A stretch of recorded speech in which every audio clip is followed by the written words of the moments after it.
नमस्कार। आज की क्लास में पढ़ने वाले हैं क्वाड्रिलेटरल। क्वाड्रिलेटरल में मेनली पढ़ेंगे रेक्टेंगल, रेक्टेंगल से बनेगा पैरेललोग्राम। इसके बाद पढ़ेंगे स्क्वायर और स्क्वायर से बनेगा रोम्बस। बाद में पढ़ेंगे ट्रेपेजियम। चलिए आज की क्लास स्टार्ट करते हैं। पहला है रेक्टेंगल। देखिए, कोई क्वाड्रिलेटरल रेक्टेंगल तभी होगा जब उसकी अपोजिट साइड्स पैरेलल और इक्वल होंगी।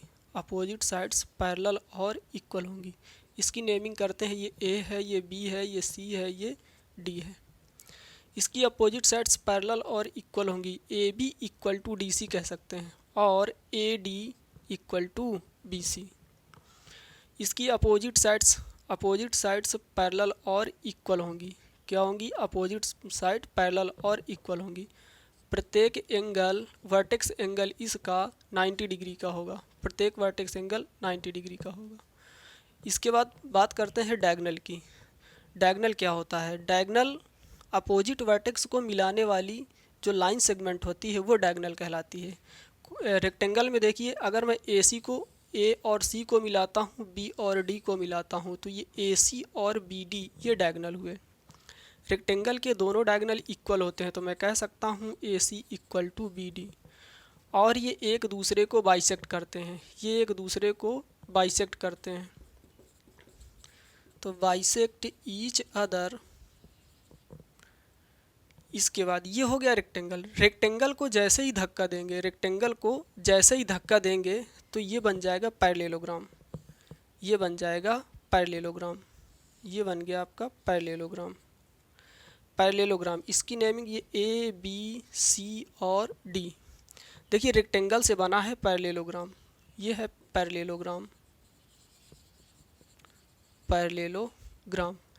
रेक्टेंगल से बना है पैरेललोग्राम, तो इसकी भी अपोजिट साइड्स पैरेलल और इक्वल होंगी। ए बी पैरेलल है डी सी और ए बी पैरेलल है A B equal to D C. ये इक्वल टू ये हो जाएगा। इसकी अपोजिट साइड्स पैरेलल और इक्वल थी, जबकि इसके अपोजिट एंगल इक्वल हो जाएंगे। Angle A equal to angle C, angle B equal to angle D. इसके बाद इसके डायगोनल की बात करते हैं। ये डायगोनल, एक ए सी डायगोनल और ये बी डी डायगोनल। इसके दोनों डायगोनल इक्वल नहीं होते हैं।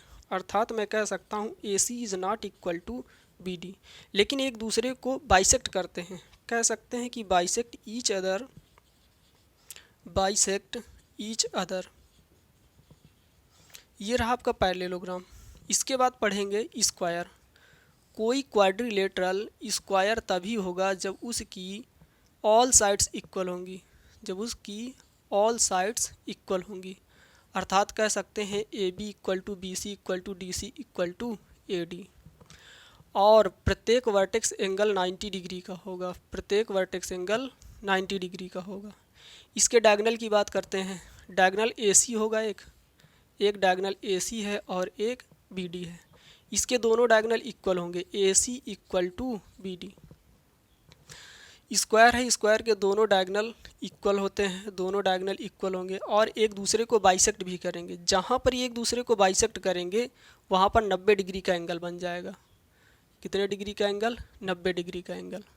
तो हम कह सकते हैं कि जो स्क्वायर है, स्क्वायर के दोनों डायगोनल एक दूसरे को 90 डिग्री के एंगल पे बाइसेक्ट करते हैं।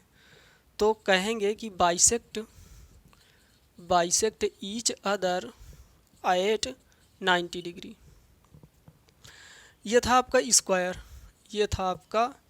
स्क्वायर को जैसे ही धक्का देंगे तो बन जाएगा रोम्बस।